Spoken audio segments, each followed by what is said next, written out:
We don't want the fulvic. The silicium is actually not quite as bad, but really the fulvic, we don't want that mixing with hypochlorous. No, in which how do we recommend people feed it? Foliar. Well, then you fuller spray it. Now, but it has to be available. It has to be a small enough molecule. You do have these, very small pores because there is a waxy layer. There's a cuticle layer, right? So we're going to talk about some of the, let's just say some of the finer aspects of it. But if by any means, some people didn't think that fuller feeding is approachable, I truly, it is. And really, what is it? Well, it's obviously... We're Jug Dealers. We're the podcast you need in your feed. Teaching the game like you never seen. Jerin, Gabe, GRAMBO, true OGs.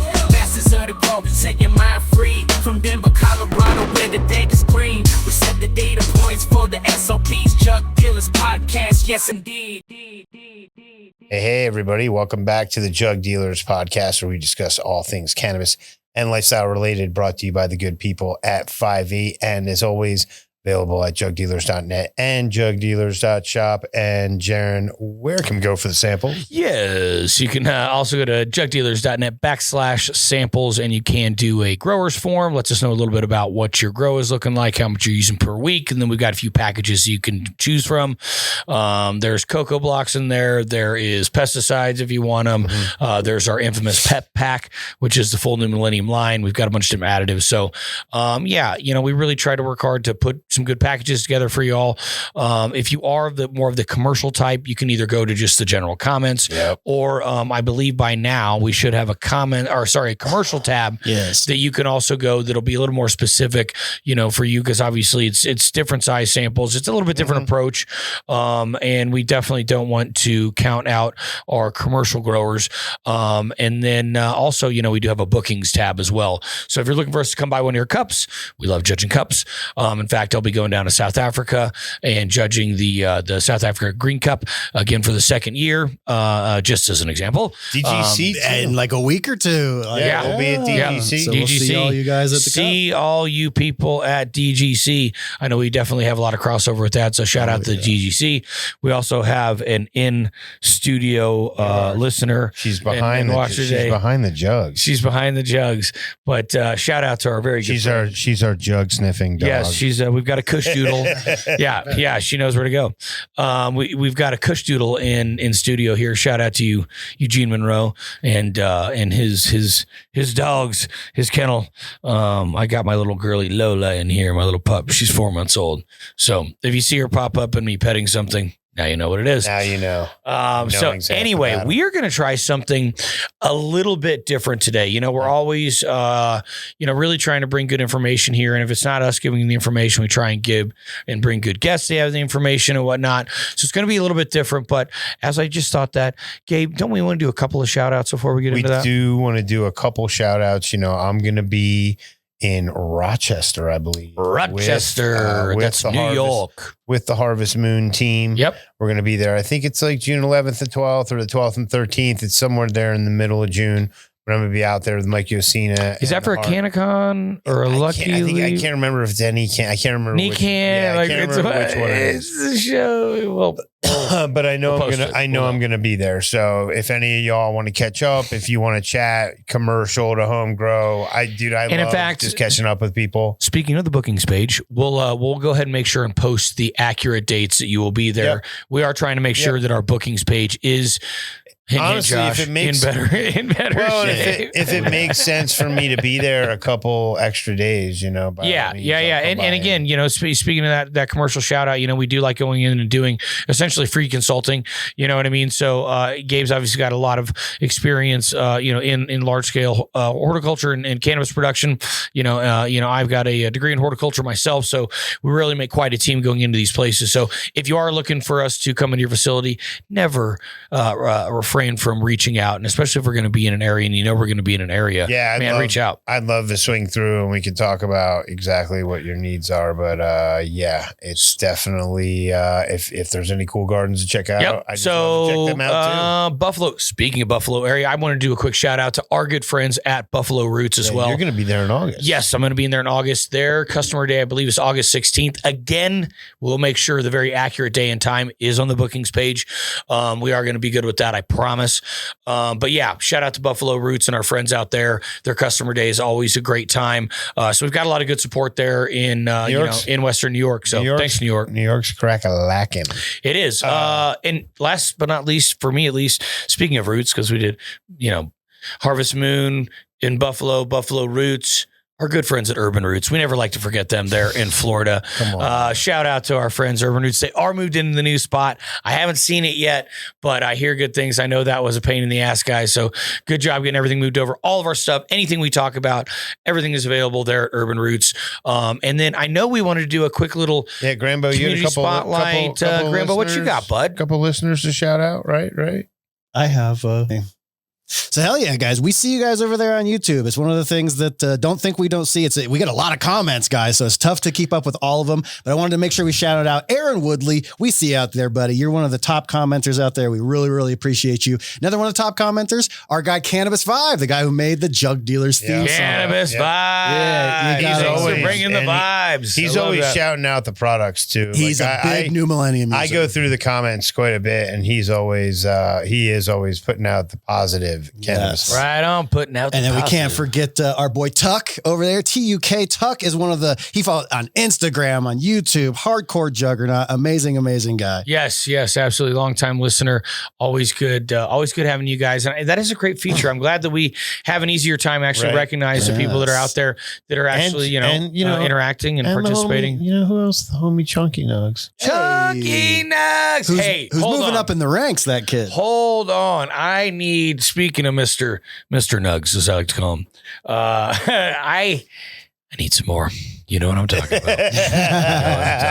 It's either heroin or maple syrup. Yeah, I'm not sure which one. I think there's a similar addiction. It's just funny because Terpecana brought me some, and it was infused, and I was like, I just need the normal. You ruined it. Here's what's crazy though. So I still have the small jar of the infused stuff, and it separates like crazy. But if you shake the fuck out of it, it goes, dude.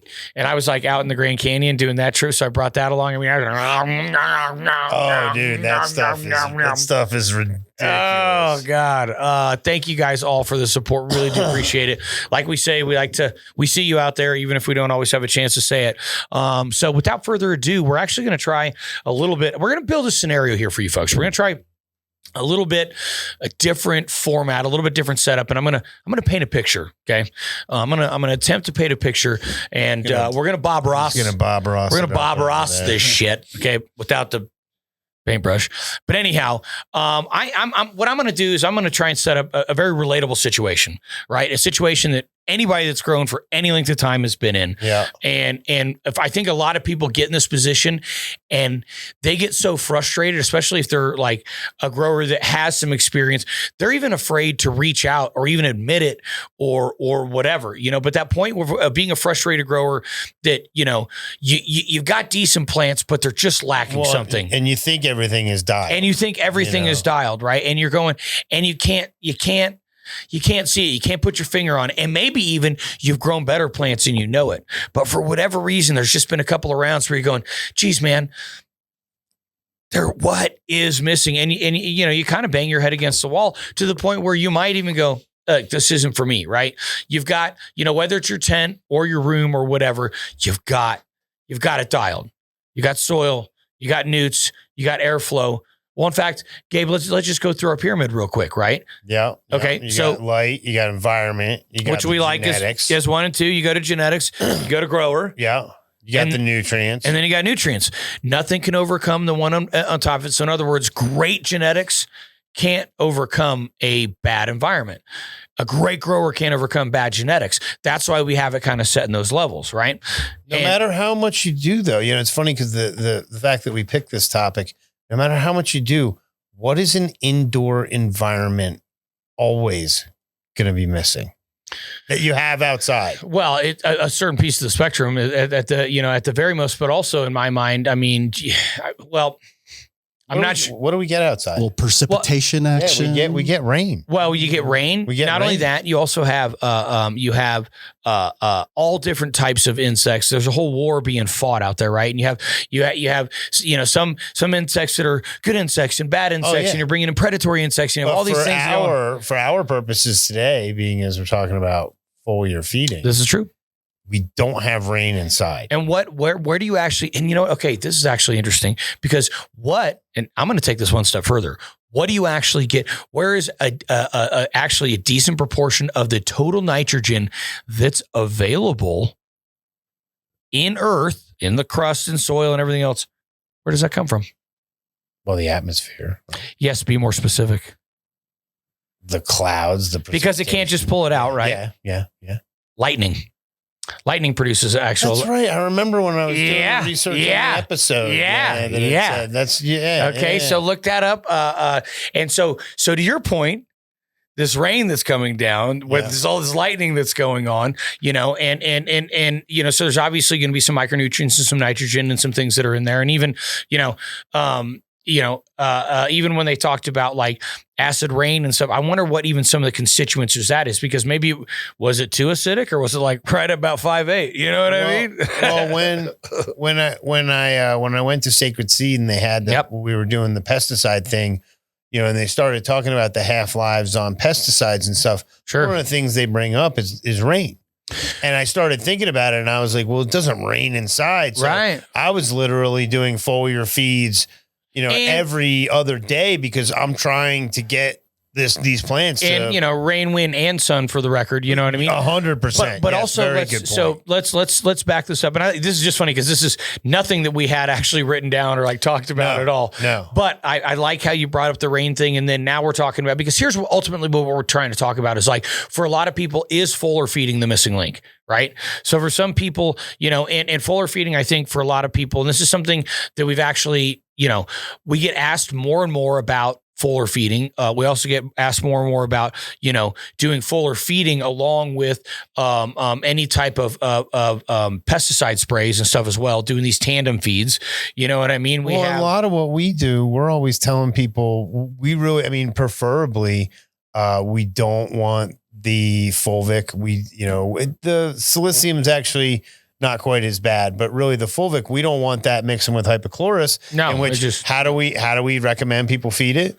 Foliar. Well, then you foliar spray it. Now, but it has to be available. It has to be a small enough molecule. You do have these, very small pores because there is a waxy layer. There's a cuticle layer, right? So we're going to talk about some of the, let's just say some of the finer aspects of it. But if by any means, some people didn't think that foliar feeding is approachable, I truly, it is. And really, what is it? Well, it's obviously feeding through the leaves. You know what I mean? And I don't know if it doesn't seem to get mentioned in a lot of books. I'm really even thinking back to like Jorge's original book. And I highlighted that. It's not as prevalent. It's not as prevalent.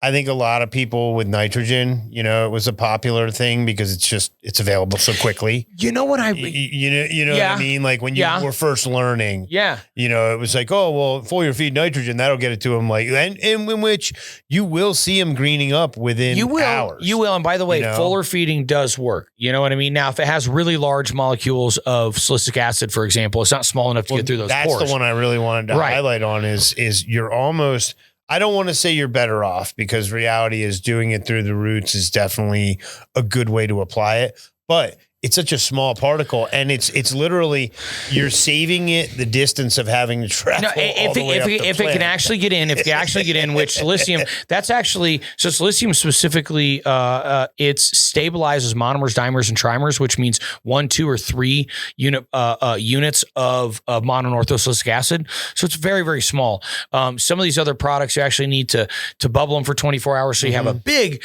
chunk of the mononortho that it wants to just. So when you take say time monomer, I mean, we are talking the smallest particle. Small. In which a lot of these other ones, we're talking microscopic. So when it gets down to that small, it doesn't seem like that much. But the reality is the ones that are polymers actually start to form bigger polymers. Well, yeah, they start to coagulate they group together. And so it's a very mechanical thing. If they can't get through the pore, they can't actually be uptaken, right? So, but the other thing I'd like to say, it's like, is it potentially part of the hidden menu or a hidden piece? Like, so for example, it's like, it's okay, not one of the 17. Well, no. Well, I'm not even saying that necessarily. I'm saying foliar feeding as an example. It's just as a different, like, for example, okay, normally, and I'm just trying to find like, even just like a parallel, like with eating, right? Well, normally I, I take my food in pieces and cut it up and eat it in pieces like on a dinner plate. But then there's sometimes where rubbing it on your skin, work. Smoothie is more what I was thinking.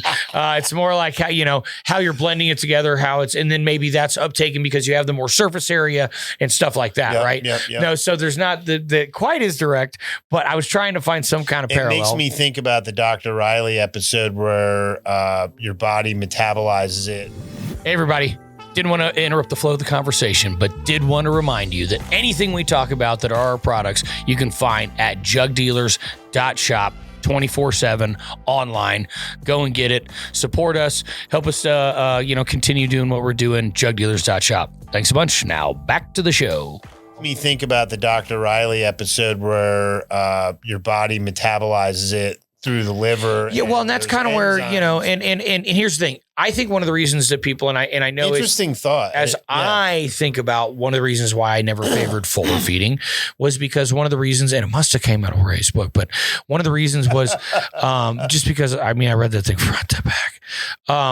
It was described as being like giving yourself chocolate all the time. At first, it's that great little burst of energy that you get, but it's not really food. So over time, it's not sustainable. It's a spike that then dives on the other side. So, they made it seem like your plant would get lazy and stop producing and putting effort and energy in the right places. I'm not even so sure that I buy into that at all. Were you ever on the harping? There's the old girl. Yeah. Look at that. We all had these books back in the day. Hold on. Where'd you get yours? Where'd you get yours? I remember specifically Barnes & Noble, Albuquerque. I believe I got mine at Barnes & Noble, West Des Moines, Iowa. I couldn't even tell you where. This guy remember brick and mortar shopping? Do you remember? I remember. But here's the thing: properly done, I do think it can be very much so. Depending on and we just did a whole episode on the 6 different cultivation techniques. And depending on what you're doing, this could be a really nice supplement. For example, if you're wanting to stay very sterile and not put any kind of fulvics or not put any kind of kelps or something like that into your substrate or into your soil system, you could use it in a fuller situation potentially. Well, and I think here, two questions. First off, were you ever into the harpin proteins? Because that was a foliar thing. That is a foliar thing, but that is a foliar thing. And for those that don't know, a harpin protein, what it does is initiates systemic acquired resistance and SAR resistance, which is a natural resistance techniques that is initiated once a plant is attacked by an insect. Woo! Got through that. They were pushing. They were pushing that hard. I remember the little packets. The little white packets. Dude, I can see the writing in my head. Yeah, that way to grow right at the front counter. Oh, had that. I was pushing it, man. You probably bought it from me. And then I'm going to be honest with you. I feel like one of the reasons a lot of people have kind of steered away from foliar feeds in the last, let's say, 5 years, especially, is because of some of the yeast and mold testing that is happening in some of these states. But at the same time, if you're talking about like one of the best things to do as far as like, let's say I've got a veg plant, for example. It's counterintuitive. You know what I mean? For a lot of people, I think. And I do think early on too, like in a veg. So for example, one of the best things that a fuller feed could do would be like fix a nitrogen issue. Or even a micronutrient issue within a veg plant. So quick. Boom. Right. Am I wanting to spray that all over my flowers? No. Not going to want to do that. For CalMag, again, which really, CalMag's usually coming in with cal nitrate. So the nitrogen aspect's always there, which, nitrogen is, one of the only things that is truly mobile, in the soil and in plants, right? So it's water soluble, it's fully water soluble, which is one of the reasons that, it can move, through your substrate fast too. And why you can get actually deficiency if you're overwatering or just watering it through too much. It's going to go right off and gone. And then, it's one of those things where if you really, it's a quicker way to fix something if you're actually going to try and fix something. 100%. But we are always still dealing with an annual plant. And I like to stress that to people because, man, it's really hard to fix things. Like, it's better to understand what happened, if at all possible, and do something different the next time than it is to just try and always fix. Yep. Because really, at that point, you're basically trying to diagnose and operate off of symptoms and not signs, right? Which we have a whole episode on that, on symptoms versus signs. And that can be, used in relation to nutrient deficiencies, although more commonly that concept is used with, pests and diseases, but still. Yep. And a lot of times with the foliars, I'm using it to do bacillus. I'm using it to do beneficials. Sure. I'm not so much using it to fix a deficiency. I'm using it to kind of make my plant stronger. And, yes. And typically, you mentioned it a little bit ago, really where we push foliar the most is with Slicium, because ours actually is small enough particle. And like, if you're really trying to cut down usage and whatnot, and let's say you already have a program where you're spraying a pesticide once a week and don't want to add another injector, and this is more of a commercial situation, right? Yep. But not everybody always just has another slot, right? So we can put that in depending, and I only mention that because there are so many variables to all these situations where sometimes it's literally just as basic as, oh man, I don't have another injector for that. Well, do you spray pesticides preventatively? Actually, I do. Perfect. You can throw this in there. Again, you want to check the compatibility, but a lot of times, make sure you always read the labels, but a lot of times you can mix couple different things. And that's and it really kind of rolls into using it as part of your IPM program too, because it can roll into your IPM program, right? If they are compatible products. Now we always like to mention using oils and make maybe a sulfur or something. You want to avoid that, but for our product, Slicium specifically, it's compatible with everything. Well, and besides Slicium actually sulfur, works as an IPM as well, because it's basically making that cell wall stronger, which it makes it harder for the bugs to actually penetrate that. I call it liquid insurance, to be honest with you. It's one of those things. It's like, again, is it one of the 17 plant essential, Gabe? But it does. No, it's not. Yeah, but it does. Does it do a bunch of beneficial things? Definitely, it does. Helping with drought resistance, helping with the thickness of the cell wall, helping with pest resistance. And it's only $20 in the shop. You can get started with this for really cheap, and I guarantee it'll change your garden life. I hated silica. I hated the fallout. I hated dealing with it in my reservoir. When I started getting that mono on my plants, literally, they kind of look like Hawaiian. And guys, keep in mind, this is not potassium silicate. This is monoorthosilicic acid. It's similar. It's same, but different. Okay. So I encourage everybody to try something too. Kind Bill kind of pointed this one out to me, but pour in the silica, right? Let it do its thing for a couple of minutes and just put your hand in the water and then pull it out and feel how the water feels on your skin. It's a little slicky. Yeah. It adds this lubricity to it. That's very unique. You know? I'm glad you also mentioned when you are using the product and you are using it as a root trench, you do want to add it to your reservoir first to let it condition the water. Yep, and that's even before your CalMag. Yeah, you don't have to necessarily use a CalMag, but if you are using a CalMag, you go Slicium CalMag, and then you want to get into your micro base, then whatever. I'll usually have an air stone in there, and I'll let it do its thing. Whatever other bases, blah, blah, blah. 4 or 5 minutes, just kind of let it. Now I will say this stuff that's being overly cautious, but that's great, and there's nothing wrong with doing that. 100%. Especially with our stuff, and I hate to always say our stuff, but reality is the only stuff we deal with is the highest quality products in the world. We're one of the original, and I say we collectively as the lovely folks here at 5.8. We are the people that actually were original importers of some of these things and some of this technology. So, and we are constantly coming out with new technology, things like Rhizium, as you see right there. Man, now that Rhizium focuses on the rhizo. Don't want to say it wrong, kids. Not in my presence, okay? Say Rhizium. You do not. Slapped. Don't you do it? But again, as I digress, as we go back, obviously when you're foliaring, anything like our IPM stuff, or whether it's the neems and rosemaries, whether it's honestly, quite frankly, it can be anything from imidacloprid to something as nice as rosemary. Any of those things are obviously going to be sprayed on. So how can we also take that and couple it with a foliar feed program? And I really think that's one of the areas that maybe a lot of people miss out on. Maybe they think those need to be two different things, but I think those can be integrated really, really well together, to where also when you're giving your plant that jolt, that's a bit of an IPM, and even like our neem, the EcoWorks, that has a bunch of natural micronutrients in there and some nitrogen. So you're giving it a little bit of a feed at the same time. I feel like it's almost a little bit of a cheat, right? So anyway, for the people people that might really truly feel like they're missing something, is this the fix? Right. I personally think, and now I will say this, and I always like to make mention of this because on our pyramid or upside down pyramid, as the case may be, I always like to say, and I don't know if the whole thing is just encased in love and intent, right? Just because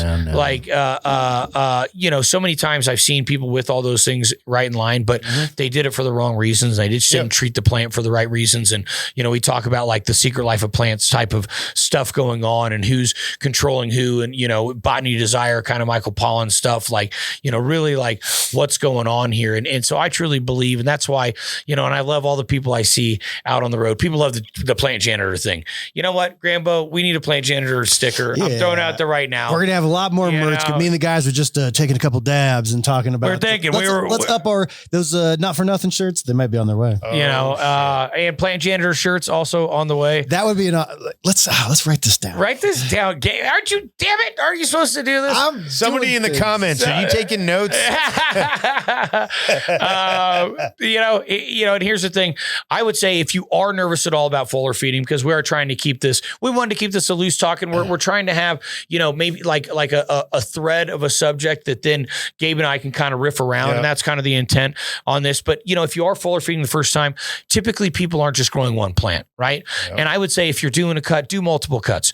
Even if I take tomato plants and I need 5 plants, I'm planting 10 tomato plants, right? So take one off to the side, spray the shit out of it, see what happens. Have some plant matter to burn. What's your kind of rule of thumb as far as like the mix? Are you going full mix? You going half mix? You going? I mean, if you haven't ever used a product, I would say do a 50% mix. You know what I mean? Yeah. And especially if you're taking it and putting it with other products, you don't really know how that's going to react together. So maybe you're stacking it's things that you don't know that you could burn with or whatever. And they're usually, for anybody who hasn't, they're going to have a preventative. Then they're going to have a curative. They're going to have, same thing with like. Any type of fulvic, they're going to have kind of a light strength. They're going to have a heavy duty. Start light strength. Start light strength. One of my favorite ones, honestly, that I like to do is Slicium at 2 mils a gallon, is Ruby Fulvic at 5 mils a gallon, and Lightning Start at 10 mils a gallon. Yep. So what that is in a nutshell, that's going to be your monoorthosilicic acid. So the Slicium that we've been talking about. Big words. It's going to be a multi-source fulvic acid that you're getting out of the Ruby Fulvic, plus actually a badass bacteria that's going to, kind of combat anything that would be of, not advantageous on leaf surface. And then finally, it's going to be a kelp-based product, which would be the Lightning Start. That's going to have a ton of different micronutrients, some nitrogen, some things like that in there as well, along with, some of those natural plant hormones, cytokinins, gibberellic acids, things like that. So as you might understand, a lot of stuff in there. Do people feed foliar carbonaria? I don't. Because that's just 20 different direct plant extracted sugars. I personally don't see, a direct pathway for it.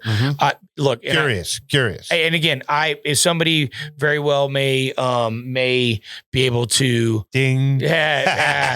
somebody very well may be able to refute that. So I'm not going to stand firm on that, but I don't know it. To me, it just seems like, couldn't you get a little just cloggy with pores and sick? Doesn't seem to be doesn't seem to be the pathway that I would expect carbohydrates to come in. That's what I'll say about that. So for someone who is foliar feeding the first time, what are some of the tools that they're going to need in order to be effective? If you don't want to, here's the thing. If you don't want to have carpal tunnel syndrome, okay, make sure you get a pump sprayer. But don't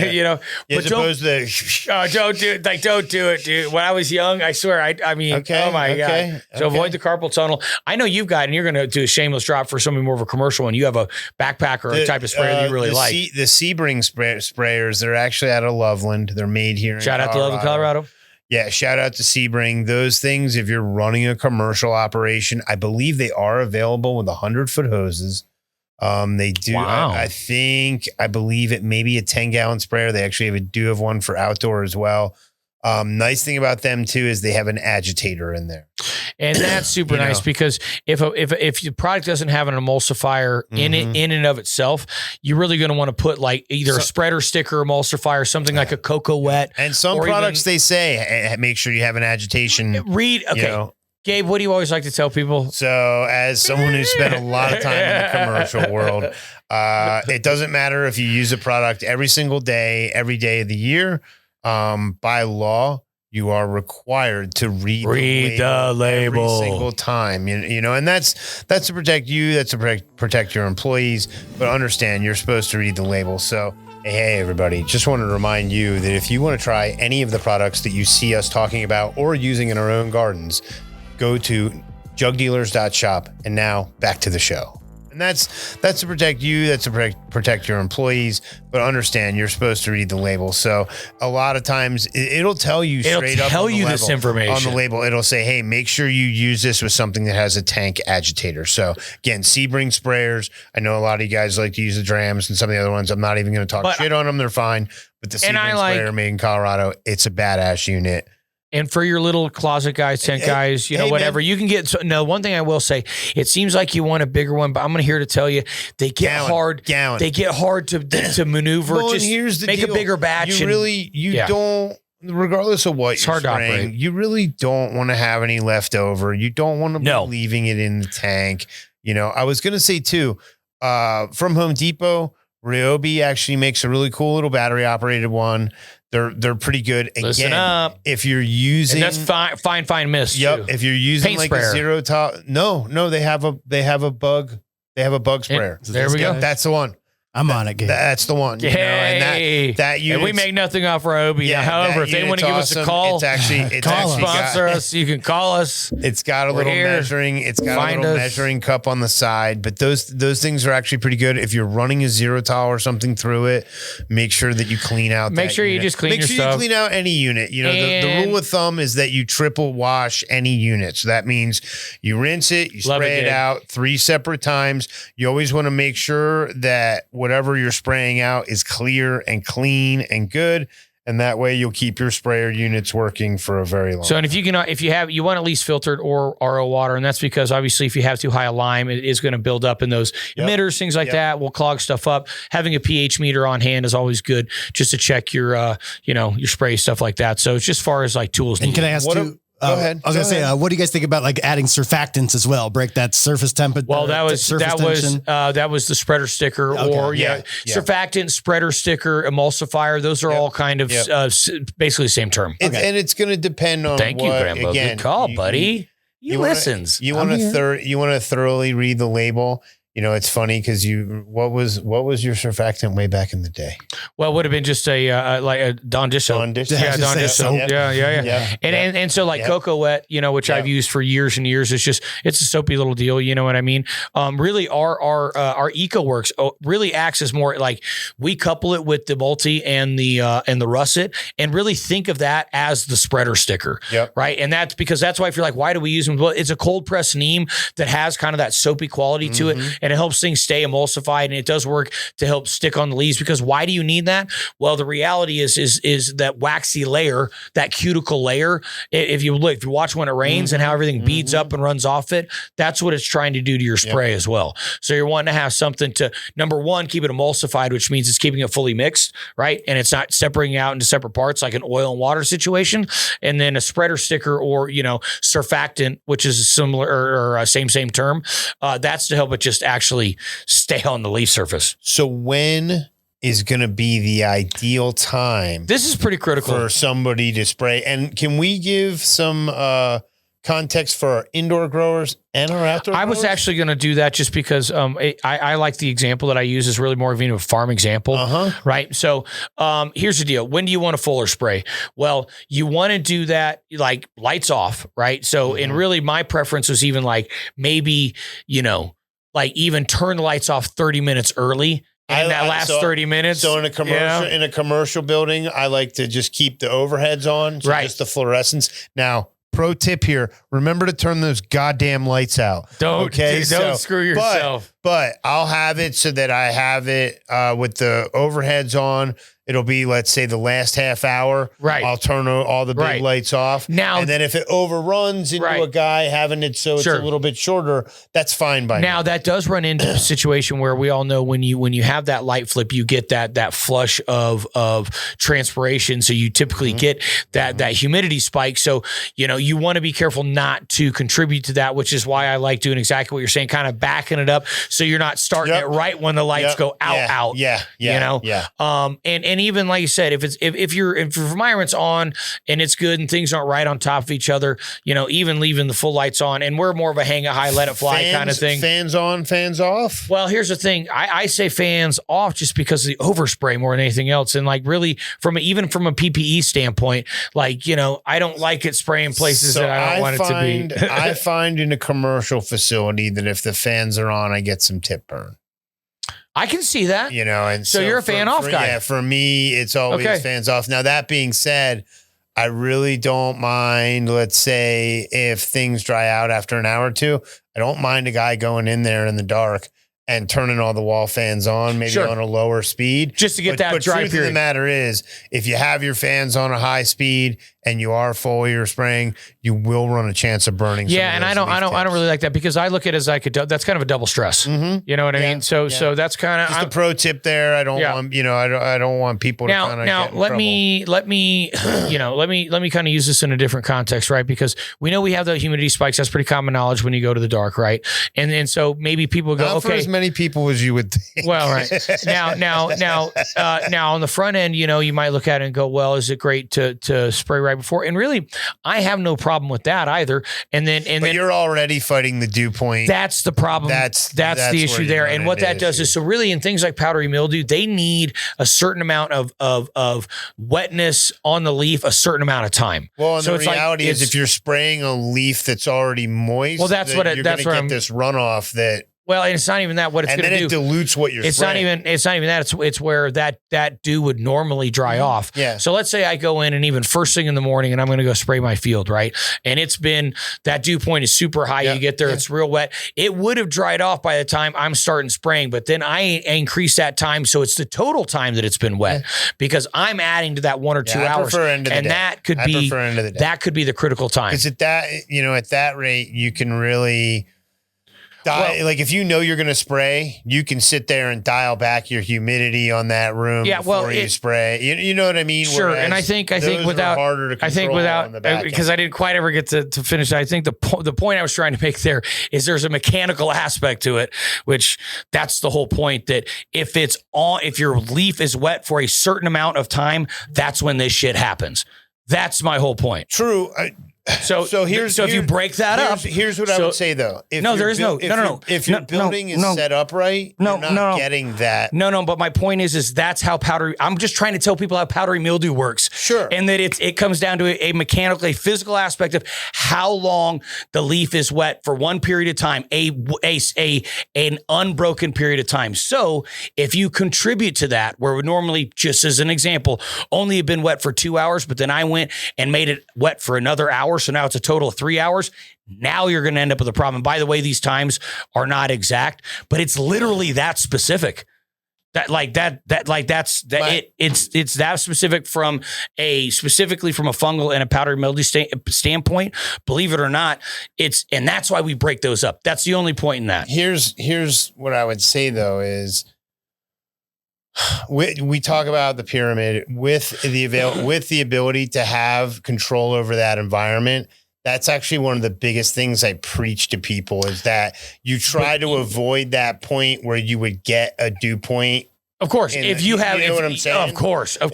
If you're outside.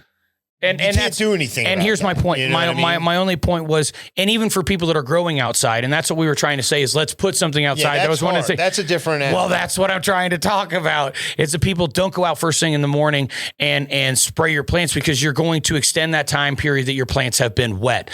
And if you make that time period too long, now you're going to have fungal problems. If you let your plants actually dry off and spray in the evening or something like that, which would be the same thing as like spraying at the end of your day indoors, you're going to have much better success. But believe it or not, it does come down to a mechanical aspect, or I keep saying mechanical, but it's really not that. It's more like it's kind of like breaking the life cycle in an insect, right? Yeah. If it can't do the whole cycle and you can break it off, now you're not going to get reproduction. Now you're not going to have the insect problem. Same kind of thing. If you don't give it the time it needs to have a wet leaf surface to actually do its thing, if you just break that up and are able to break those up periodically, or at the very least not contribute to it, you're going to have a much higher level of success. Yeah.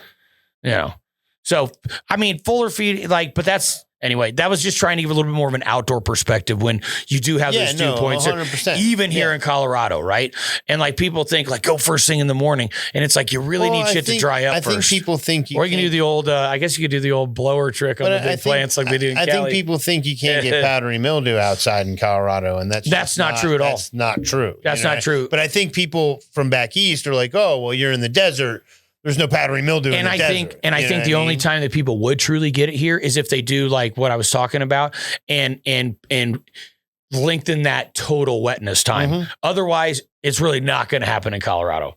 I'm not, I guess when I think about it, I've just never been a fan of spraying in the morning. You know what I mean? No, but again, that's really what it is. It's about in a less styled environment, because obviously, like even like we were talking before, like even fuller spraying in general, it's like some of these concepts I think of like feeding it like it's candy or something. I'm not so sure that a lot of these early concepts on fuller feeding weren't more bro science than anything else. Sure. You know what I mean? So sure. But that was before there was microbial testing and shit. Well, that's like true. that But that's exactly, that's why you wouldn't spray in the morning. Yeah. And that's exactly because it's that total moisture time. Like I said before, I think that's why a lot of people have just backed off from it, because they've just, they're afraid of it because they're of just afraid of it. Yeah. You know what I mean? And for places like, what is it, Michigan, that has just like zero? Massachusetts. I mean, there's a ton of states. There's zero ppm, which there's got to be a threshold. That doesn't make any sense. Well, and the truth of the matter is, again, if you compare it to other commodities like lettuce and stuff like that,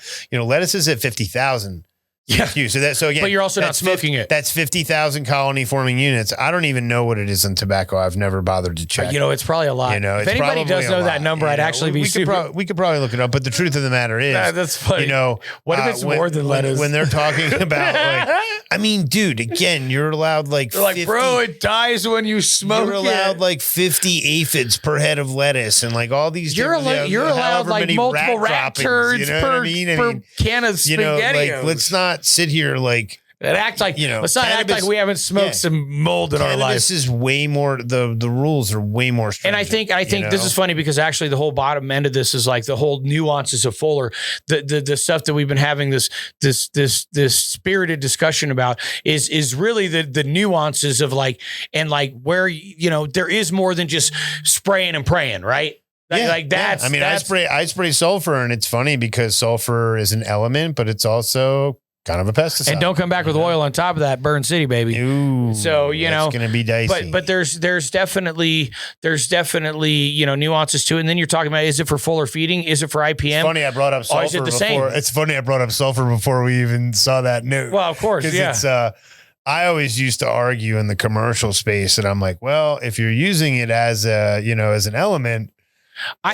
Do I have to fill out a log? Right. Oops. Here's the thing, and I think even as we get towards the end of this, the biggest thing where people make mistakes is spraying in that intense light, spraying in the high heat, and that's whether it's indoor or outdoor, or like you just mentioned.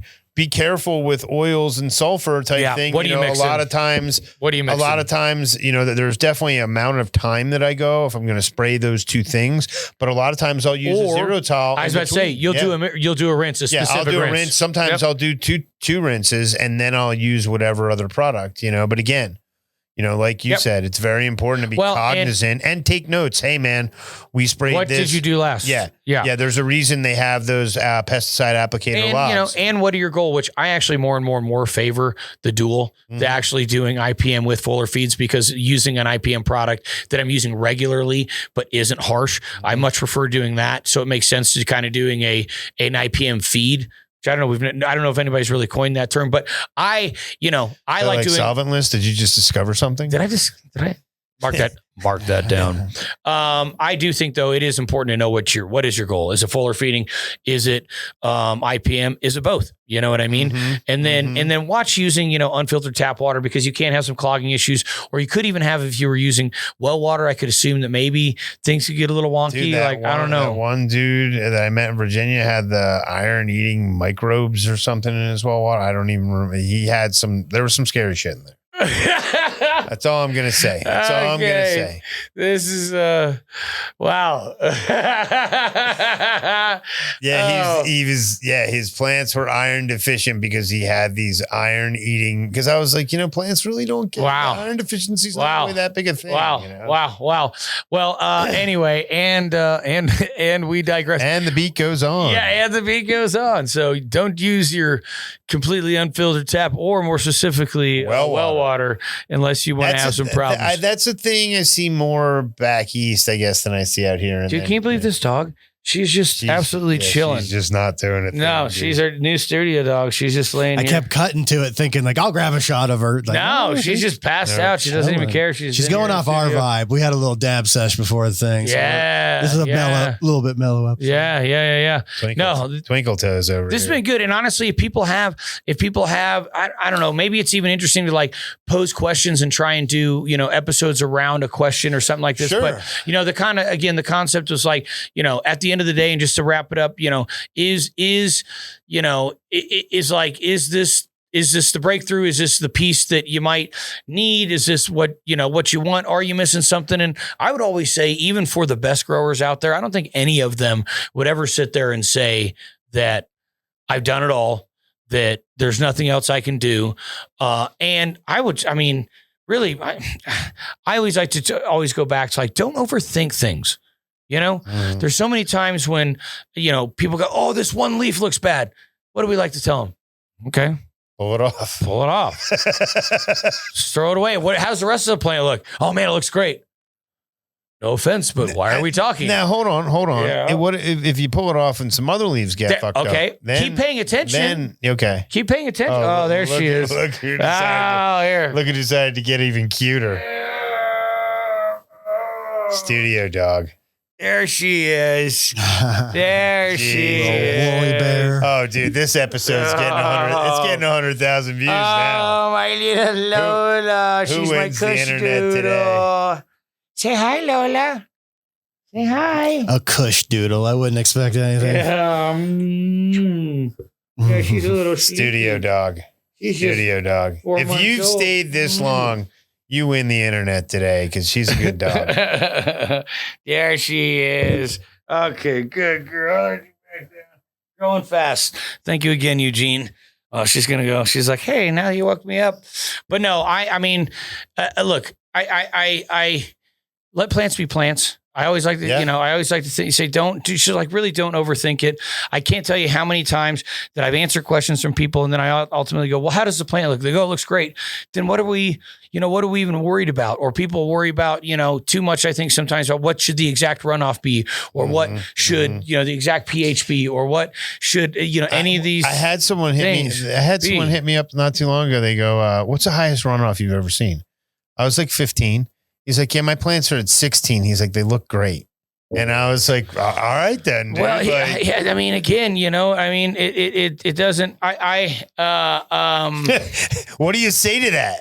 You're like, your plants look great. What do you say to that? Hey man, it's not how I'd run things, but God bless you. Well, and I think one thing to remind ourselves is maybe if you think about it like this, right? If you feed the roots or feed through the roots for strength over time, and you can feed through the leaves for that fast speed, that, if you were going to be able to change something, or if you were be able to catch up on a deficiency, that really would be and is the way. Just because too many things, they spread by diffusion, even when it goes through the substrate, which is a chemical process that takes time. It's an exchange process. Hearing you say that so much has really pounded into my head that it's funny, because a lot of time calcium deficiencies will show up in a plant because people are not pushing enough water through the plant. Right. And here's, you know what?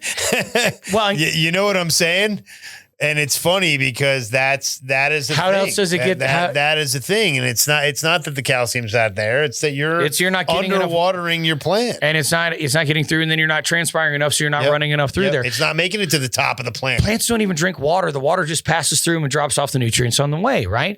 Now here's one thing I would challenge people, being that this was an attempt and a new attempt, albeit as, a topic driven episode. I don't know what the hell you'd even necessarily call it. And I'm not sure if we were totally successful on it, but it's been a good episode.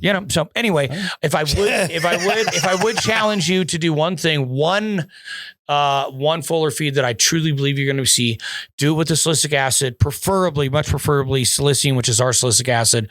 Do it 2 mils a gallon with filtered water and spray your veg plants and tell me you don't see the difference.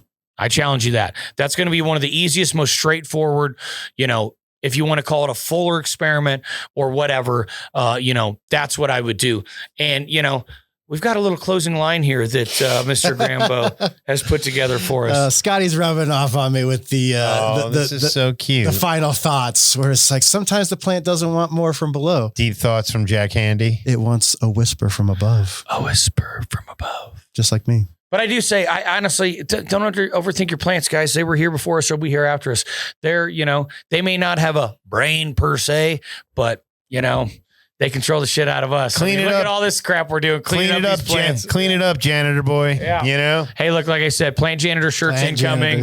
Not for nothing, shirts incoming. Stickers as well. Dude, guys, thanks for hanging out. I think this is a fun episode. And again, if you guys have ideas, thanks for hanging out for this long. If you do have ideas, if you do have concepts, we're going to have some fun with some conceptual shows, because I think sometimes when Gabe and I just open up and get our real opinions out there and let that flow and keep some kind of center line there, I think it ends up with a lot of good information. I hope you guys think so. And go over to jugdealers.net and just scroll all the way to the bottom. You'll see the questions thing that goes right to the boys. Some people don't have social media. Sometimes we miss some comments, but if you go to jugdealers.net, scroll around, you'll find some cool stuff. Goes right to me. I can't miss it. I try and get to them as quick as possible. Sometimes that doesn't happen. I was just out for a week, lost in the Grand Canyon. Not really lost, actually. I was just losing myself. Hey, buddy. Guys, thanks for listening. Until next time, from the Jug Den, brought to you by 5-8. We will see you later. Peace.